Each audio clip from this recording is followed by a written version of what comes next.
Okay, we will get started. So thank you everyone for coming to today's webinar. My name is Lori Salazar, and I'm the Associate Director for the Center for Student Involvement, assisting with the session today with our lovely presenters. If you have questions at all, there will be Q&A throughout the presentation, but also feel free to put any questions in the chat and we'll get those answered. And now I'll kick it off to Janice and Austin from Campus Recreation.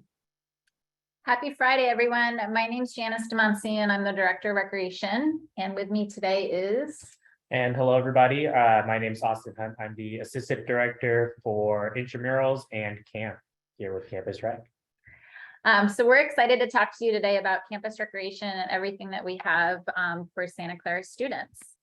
So obviously our mission is to educate the whole person, mind, body, and spirit. So cura personalis.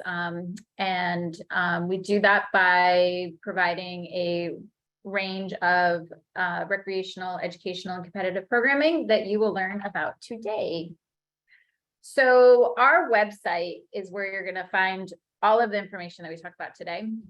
And along the toolbar, we've got facilities, intramural sports, club sports, services, membership, fitness, camp, and about us. And those are our big bucket areas that we'll go through today. As like Lori said, as you have questions at the end of each section. So first we're going to go over facilities and services. And if you've got questions related to those, please feel free to put them in the chat and we'll try to answer as many as we can and still keep us to about an hour. So facilities. So as a Santa Clara student, when classes start on Monday, September 19th, all students will have access to the facilities.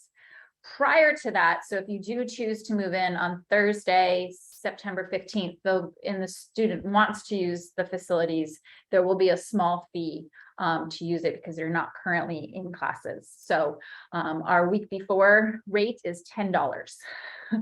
And they'll get a yellow pass to come in. We'll talk about those students that will be under 18 years of age when we get to the membership section. It's important for them to get a waiver filled out so that we have that on file so that there's no issues with them getting access as soon as school starts or one of these summer passes before school starts.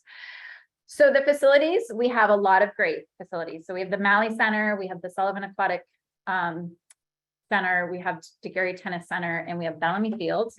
We also have an outdoor fitness area, an outdoor basketball, half court, and sand volleyball courts right behind our building. Our website, again, has an hours and events section. On that, there are calendars for each of the different areas so that you can see when we're open, as well as for the basketball courts, for example, when Intramurals is using them and when Club Sports are using them for practice. And they're all public calendars. So if somebody is going to be a frequent user of Malley, it's probably good to have it on their phone. In the lower right-hand corner, they just select the plus sign and they can turn it on and off whenever they want. I have the joys of doing that when I have to mark the pool closed because we had a lifeguard not show up, but it is real time, which is great. So again, someone who is going to be a swimmer or wants to know if the basketball courts are being used, it's a good thing to have just on their phone. Malley is open 113 hours a week, so your student will find plenty of time to come and de-stress and use the facility. In the summer right now, we are only open till 8 p.m. We are actually going to ask our student staff if we can expand those hours for move-in weekend after we get the head count of the number of students moving in mid-August. So look for those hours to be a little bit different, probably similar to the academic hours. So my guess is that Thursday when students are back, if we can stay open till midnight, we will. And same with Friday, if we can stay open till 9, we will. And that weekend, if we can open early at 8, again, we will. And then the same for Sunday. Sunday will be a little different. We do have a staff meeting that day, so we do need to close at 5. But if we can expand a little bit, then still close at 5. We also clear lockers that day and then be open the next morning. We're going to do that that weekend. The Malley Center opened in 1999. It has a full weight room, 3 basketball courts, a fitness room, lockers, dry saunas in each locker room, and Monday through Thursday, we have about 1,400 daily users. And that number did go back to that once the mask mandate got lifted in Santa Clara County last March. We do keep head counts on our website. This is important, especially for students that don't want to use the facility when it's super crowded. So this is a live head count. So like if you go to our website right now, you can see when the last time the facility supervisor did a round, how many people were in the weight room. It probably is accurate to about 8. I was in there earlier and there was only about 4 because we are still in summer. Students don't need to bring basketballs, tennis rackets. We have all of that for free for checkout at the front desk. It just needs to be returned 30 minutes before we close so the students can do all their fun closing duties. The pool is open. It's an outdoor pool. So those of you that are joining us from other parts of the country, we do keep the pool heated to about 80 degrees all year long. It's got 7 lap lanes available for recreational lap swimming. We do share with athletics. So we do close 2 to 3 times a year for water polo tournaments. We've got lounge chairs. Students can lay out on the pool deck as well.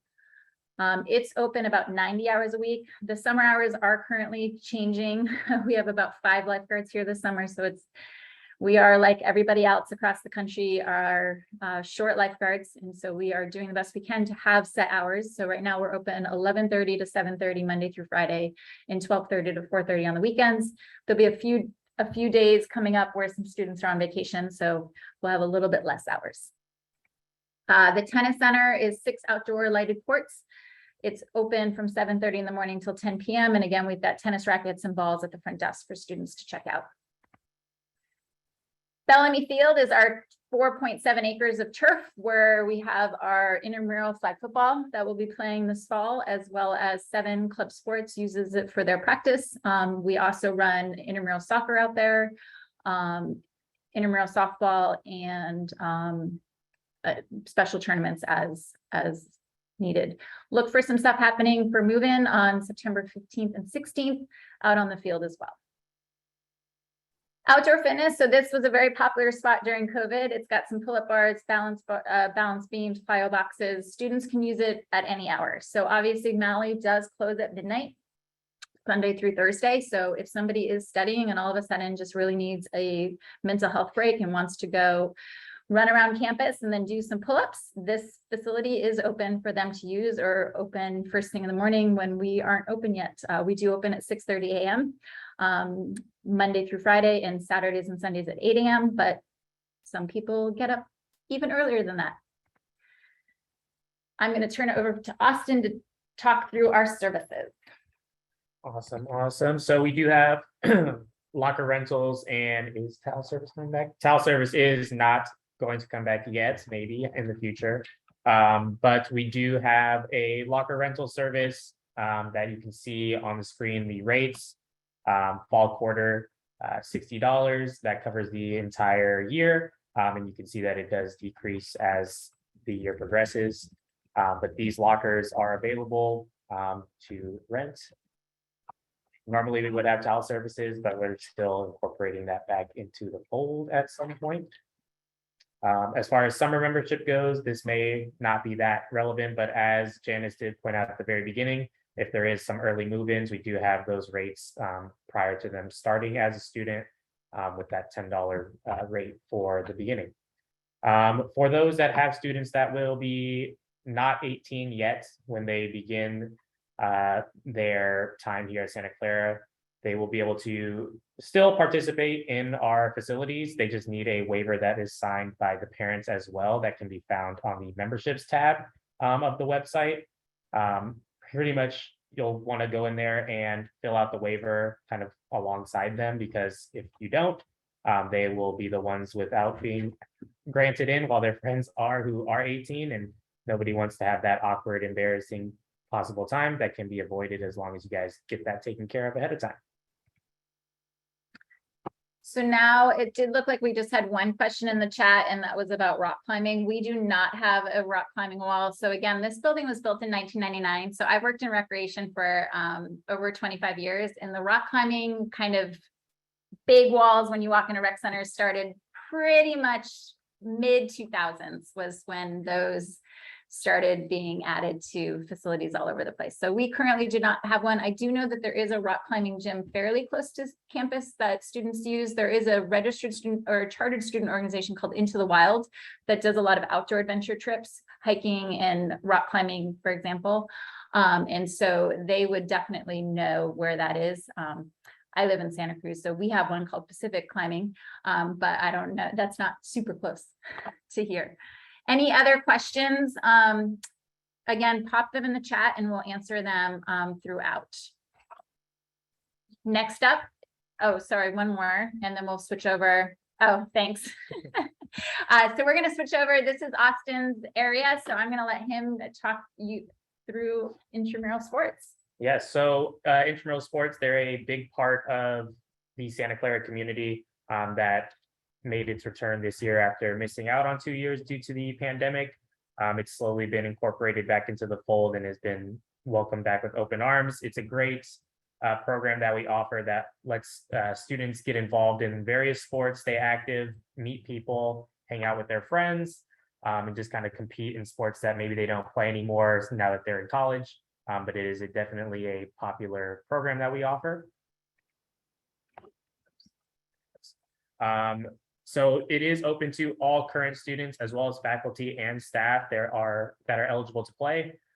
We have a wide variety of sports that can be both team and individual. So whether that's badminton, flag football, and volleyball, which are our fall leagues, or even things such as tennis, softball, beach volleyball is something that we introduced in the spring that was very popular since we do have the beach courts. We also do soccer, basketball, table tennis as well. And as you see on there, we had almost 2,000 participants in the winter and spring quarter, which is a big boost after being gone for so long. Austin's team did not win the co-rec softball. It's because I showed up to watch the championship game and I jinxed them. So I feel really bad, Yeah. But they had fun and won a lot of games prior to that one. Yes, that's true.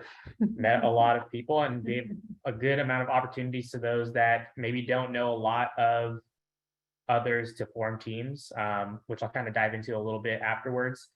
So we do have tournaments as well that I kind of mentioned.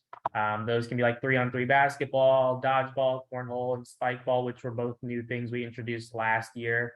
But they're just as fun and they're in a short scale, so not a whole season long dedication that you would need to have. This is a big one. As far as registration goes, it is a very specific window. This happens all the time where people are unsure when, or they don't really pay attention, or they procrastinate. So it's just good to know that it is the first Wednesday to the second Tuesday of each quarter. And it's all done online with IM League. So that's a software program that we use that pretty much is the structure for our leagues for signups and all the information. And all participants will have an account there once school starts, because it'll be accessible with their ID number and their SCU email.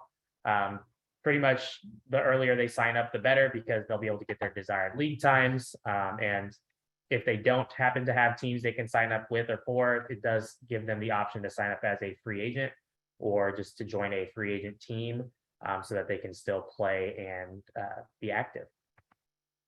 And most importantly, the winners of our leagues and tournaments do get our IM championship shirts. These are annually done, so each year it is a new shirt, so they'll be able to compete for 4 designs, hopefully, if they're 4 is their exit year total, but you never know. But they are able to compete to win one of these shirts that are super coveted, because the only way you can get one is by winning, and so it is kind of a way to get some bragging rights over your friends and peers. So it looks like we did have a few questions. So for the membership, so as of September 19th, any student, so that's the first day of the fall quarter, any student that's enrolled in the fall quarter will have free access to the building. Prior to that, again, when a student moves in on Thursday, September 15th, their access card will not work to get them in the building because they're not enrolled in a term that's happening at that moment. So we have discounted summer memberships is what we call them. And so our week before the fall quarter rate is $10. So they would sign a summer membership form and get a yellow pass that will give them access Thursday, September 15th, the 16th, 17th, and 18th before their access card starts working on the 19th. Thank you, Lori, for adding the local rock climbing wall. I knew someone would find that. And then thank you for adding the link about the memberships as well. Any questions about intramurals? Make sure you pop them in the chat. And then club sports. So what Austin just talked about was intramural sports. So Santa Clara current students, faculty, staff participating against one another. Club sports is like your high school team where you go out and compete against other high schools, except for it's on the collegiate level. So we go out and compete against other universities throughout the state as well as nationally. And so we have 17 club sports. In the spring quarter, we had 436 student athletes with an average cumulative GPA of a 3.4. So obviously, like high school sports, there is a requirement. They have to maintain a 2.0 or above, and we check grades every quarter. For our men's and women's teams, they are all listed on the screen, but we have men's ice hockey, men's lacrosse and rugby, ultimate frisbee and volleyball. And so for women, we have a team field hockey, lacrosse, rugby, ultimate frisbee, and club volleyball. The club sport program is currently capped. We do have these open programs as well. So we have boxing, cycling, equestrian, triathlon, sailing, shotokan, karate, and swim. So these are all 17. And we do have a cap, but there are some recreational clubs that are underneath the Center for Student Involvement. So there was a club in the spring that started for water polo. We have a tennis club, and then there's a variety of others. And then we do have some non-affiliated programs. So you might have heard that we have a club soccer team. We do not have a club soccer team that's affiliated with the university. We have a program that plays soccer that may be made up of a majority of Santa Clara students, but is not required to be made up of Santa Clara students because it's not affiliated with the school. Currently, again, it's capped. Austin's position is new to us, which relieved one of our staff members, and we are hiring someone else right now. So we are looking at how could we expand club sports, but at this time, currently, we have the 17. But we can get you in touch with the non-affiliated programs. So email clubsports@scu.edu, and we can get you that information. Club sports, so every university budgets very differently for their club sport program. So some universities have a large allocation that goes to the teams. We have 50K that is allocated. Some of that money is through sponsorship, which why it's not guaranteed every year. And in order to offset, the teams then have to require dues. So as you can see on the screen, there are some dues that are only $50. So that might be our swim club or our shotokan karate, but then we have other teams like our men's ice hockey team that has to rent ice time. Ice time is very expensive in the Bay Area. And so their dues can be as high as $3,300. So every team it ranges, and every team ranges in regards to how they work with the athletes that maybe can't afford to be part of the team, with what they can help offset through fundraising. We do not have scholarships for club sports. So unlike D1 athletics, there are no scholarships for club sports. So there is not a bucket of money to help offset dues or tuition. So the expenses that club sports do have is obviously they travel. So our swim team sent 15 swimmers to nationals last year. Nationals was in Atlanta, Georgia. So you're flying there and then you're staying in a hotel, and all of those expenses add up. Our programs vary. Some of them have coaches and up to 5 to 6 coaches per team.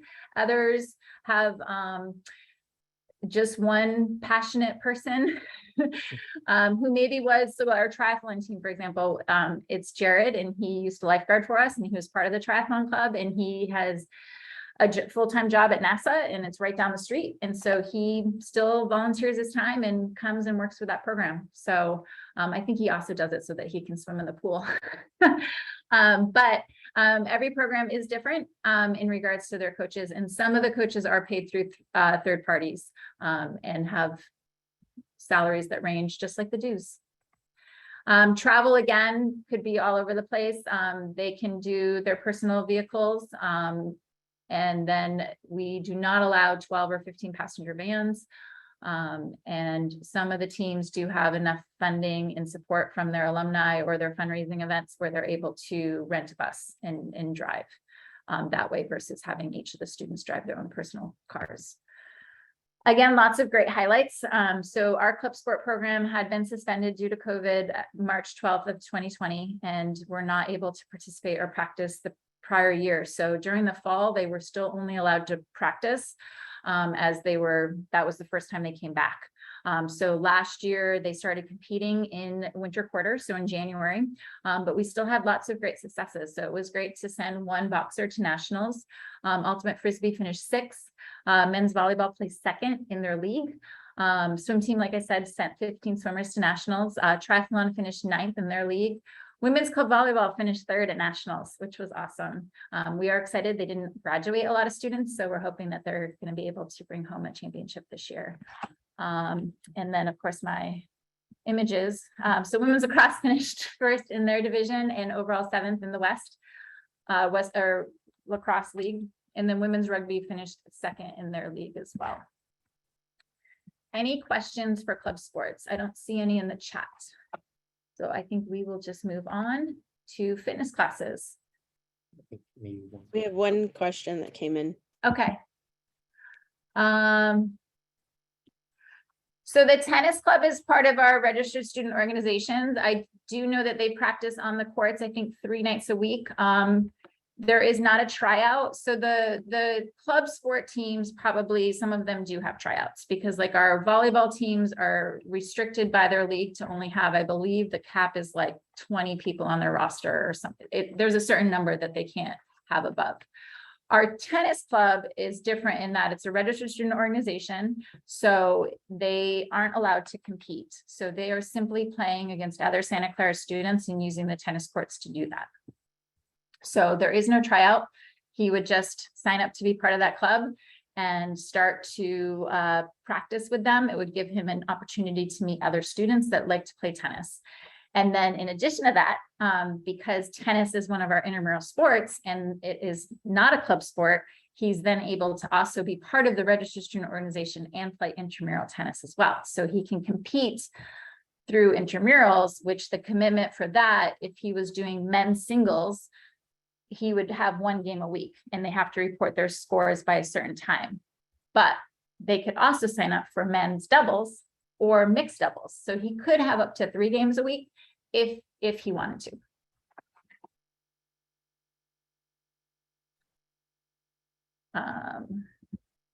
Awesome. Next other programming that we do offer is our fitness classes. In the past, there were a ton, but it's due to COVID, obviously, it's kind of kept out a lot of the contracted instructors that we used to have.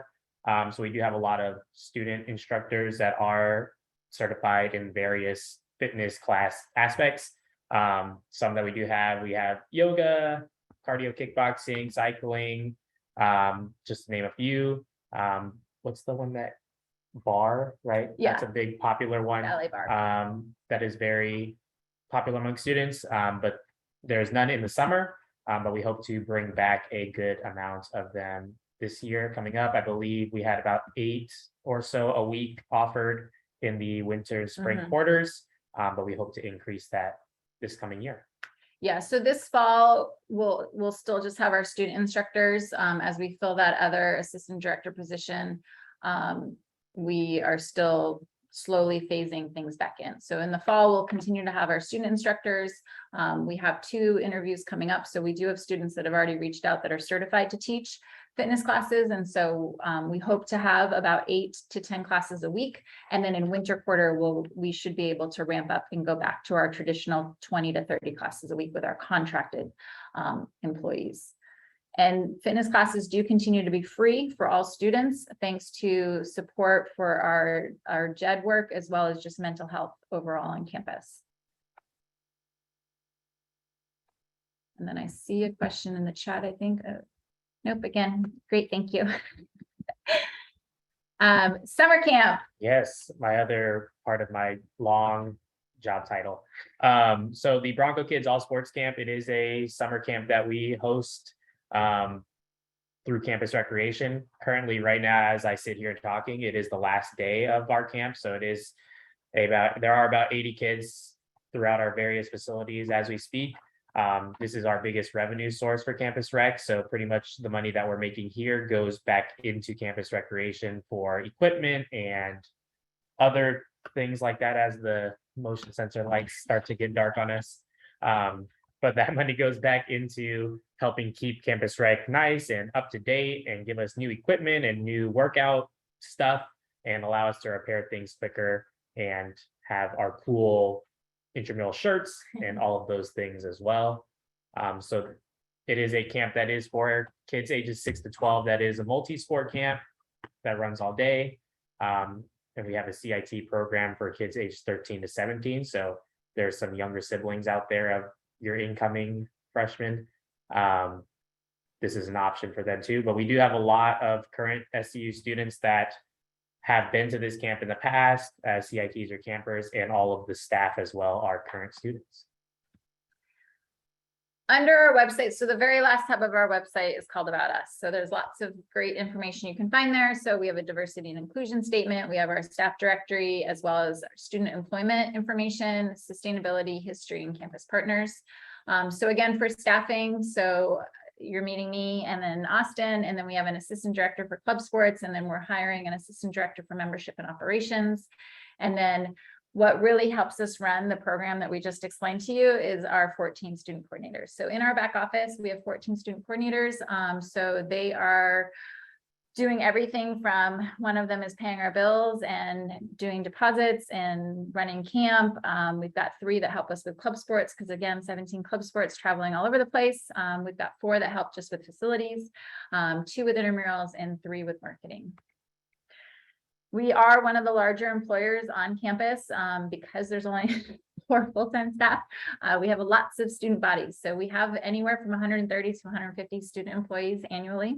And we are taking applications right now. We're not sure, we did have to overstaff last year because of COVID. So traditionally, when we reopen in the fall and go back to having Malley open 113 hours a week, we usually do need to hire about 5 to 10 new students.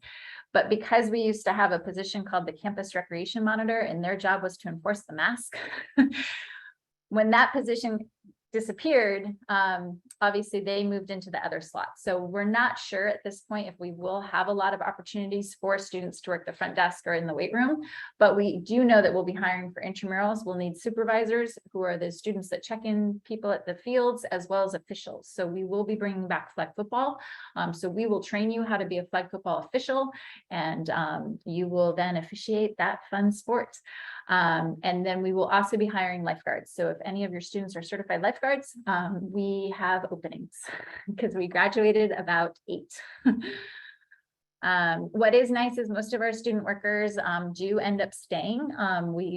They will either get promoted. So at the front desk, they get promoted to a facility supervisor. For intramurals, they might get promoted to a head official, or they will then potentially be one of our student coordinators.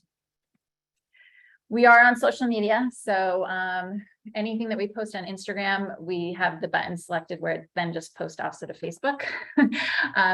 Most of our students are on Instagram and they're not necessarily on Facebook, but most of our alumni are still on Facebook and like to see what's going on. So it's kind of fun to keep both up and going. And then that concludes what we had to share with you today. So we do have time for more questions. Also, we didn't really highlight, so I'm going to flip over to this real quick in case you do need to pop off. Our website has everything. And then also we have a variety of emails. So if there's just a general facility question, or you do have a student who will be under 18 when they come back to campus this fall, they can send that liability waiver to campusrec@scu.edu. If they have a question about club sports or want to get in contact with a non-affiliated program, or we can point them in the direction for the recreational clubs, they can email club sports. Fitness questions, fitness@scu.edu, or intramurals@scu.edu for our wonderful intramural program. And we'll go back to any questions. Otherwise, we are done sharing screen. So I don't know.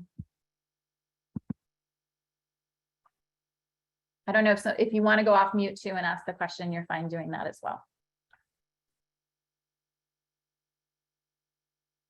And then if you don't have questions, feel free to exit the webinar since we completed the formal part of the presentation. In case you need to have a coffee break or lunch break if you're on a different time zone. And we'll continue to answer questions for a little bit. And we do have a question that came up in the chat. So Lisa, for an orientation to all of this info to the facilities, we will probably have an open house. I'm not quite sure when it will be. We will also for sure have a table at the Get Involved Fair, which is welcome weekend on the Saturday. We will have students that are staffing that table, or students can always come into the Malley Center front desk and ask questions. In regards to what's happening. We will also be tabling the first week of the quarter, Tuesday through Friday, during kind of the lunch hours to answer questions. We will also have club sports at the Student Involvement Fair, which is a big event that happens the first week. Lori, is that the first week of school? So the first week of school, there's a fair that's all of the clubs on campus. So club sports, campus rec usually has a table, and we then answer any question there as well. We don't really do like a presentation style like this, but in Bronco Exchange, there is some slides in presentation style like this for students as well.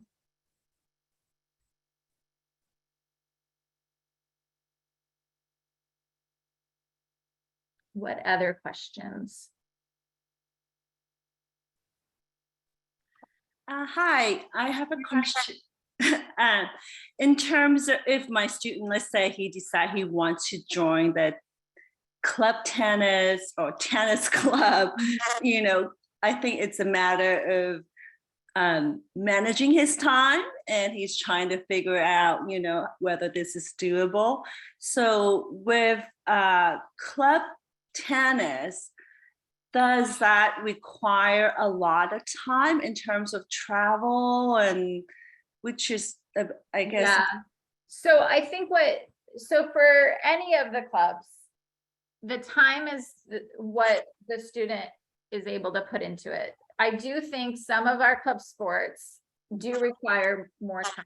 So, but I'll use swim as the example. So swim, one of our swim coordinators is on the swim club, and he can choose to go to practice the 4 days a week that they have practice, or he can choose to just go once, because he's just doing it for recreational and to stay healthy and then to meet other people. So it's really what he wants it to be. Now, our club lacrosse team competes nationally. So they obviously want and need students that are really committed, because you need to be at practice because you're working on plays. But there are other clubs and other registered student organizations underneath Lori's, the Center for Student Involvement, where the commitment is based on how much the student wants to commit. But what I would say about all clubs is that students are able to meet different students. And so that gets them out of their engineering or their business school and meeting different types of students on campus. Right. I mean, ultimately the decision is his, but he's not sure whether he has enough time. So I'm thinking, well, maybe the tennis club, which would be less time consuming, but at the same time, he would be able to maintain his skills. You know, he did play all 4 years in varsity, and I said that would be a great way to make, you know, new friends, and also to be healthy and continue to practice. Yeah, and obviously the other benefit to physical activity is it's good for your mental health. So exactly. Yeah. So I think to also encourage your student that by participating, it also just gets him out of the focus on studying, and I think that does help you be a more well-rounded student or individual. Right. But in terms of skills, are there various levels? I mean, obviously he wants to play with someone same level or better, right? So right. So the tennis club is made up. We did have a student coordinator a few years ago that was part of the tennis club as well, and he played varsity, and it's a range of students, the same with intramurals. So for intramurals, if you've never picked up a racket but really want to play intramural tennis, we want you to come out and play. But you may compete against somebody who did play 4 years of varsity tennis because they qualified as a first year in high school. So there is a range of ability on the tennis team. Okay, and the tennis team, the tennis club. Yeah, that's what I meant. The tennis. Okay, all right. Okay, so then he'll be able to play there, and that's typically do they play 3 times a week or once? They're on the practice schedule, I believe, at least 3 different nights. They've used the Degheri Tennis Center and used 2 to 3 of the courts. Okay. All right. Okay, sounds good. I mean, then he can decide. But all right, sounds great. Thank you.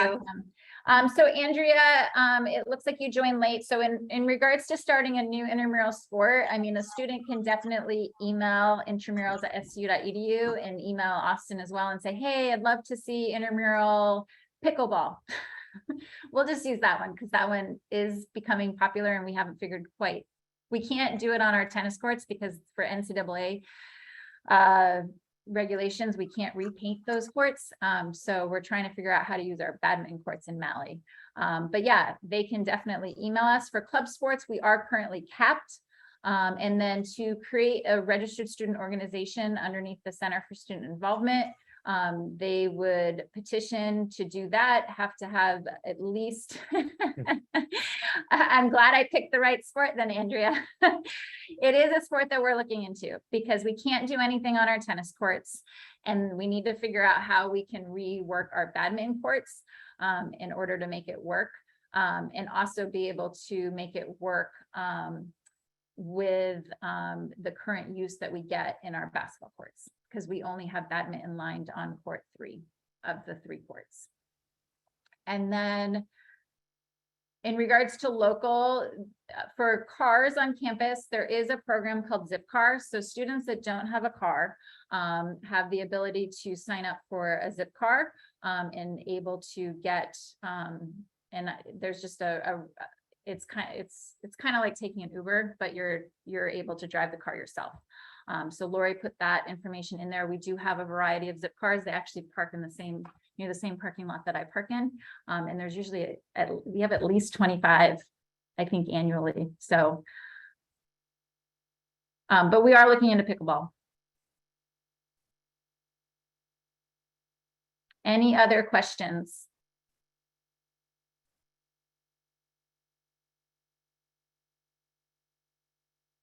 Well, seeing none, thank you so much for spending your Friday morning with us. And if you do think of any questions, feel free to email us and enjoy the rest of your summer.